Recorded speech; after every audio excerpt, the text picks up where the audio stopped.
Ayan, tuturuan ko naman kayo nung yung mga gamit sa bahay. Ayan, lalo na sa kusina.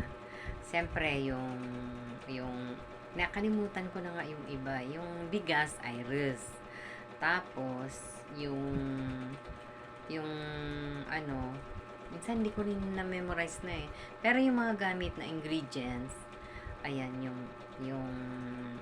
halimbawa, unang-una yung pagtsatsaan nila, yan, shahi, o yung tsaa. Yung halip ay yung milk na ilalagay mo sa tea. Yung, ibap ba. Ayan. Tapos, yung coffee nila, yun ang gahwa. Ga- Tuturuan ko kung paano gumawa ng gahwa. So, yun yung Sa kusina naman, yung gamit nila, yung nakalimutan ko na yung iba, pasensya na, yung alimbawa luya, yun ang ginger din, ginger yun. Tapos yung yellow na curry ay korkom.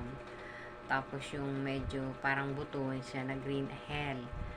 At saka yung ano ano ba yun? Yung brown? Cinnamon powder. Tapos yung black lemon. Tapos yung salt ay mili. Yan. Tapos yung oil is zet. O yun. Yung oil is zet. Tapos yung tubig, moya. Okay? Nakalimutan ko na kasi 3 to 4, magpo 4 years na ako dito sa kalimutan ko na. Tapos yung mga gulay meron diyan yung sa atin ay yung ginger, hindi ko alam kung ano dito. Pero yung ayun, busal, yung onion. Garlic ay nakalimutan ko na. Nakalimutan ko, sorry. Tapos yung garlic, nakalimutan ko na talaga, sorry talaga.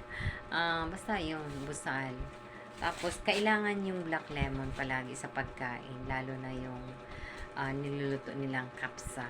Yung chicken, meron naman yun yung magluba, yung babalik rin pagka naluto, babalik rin yung alimbawa, naluto mo na lahat yun, babalik rin yung kaldero para pagka binaliktad mo, yung ulam ay nasa ibabaw, yun yung manok, yun, basta malalaman mo na yun.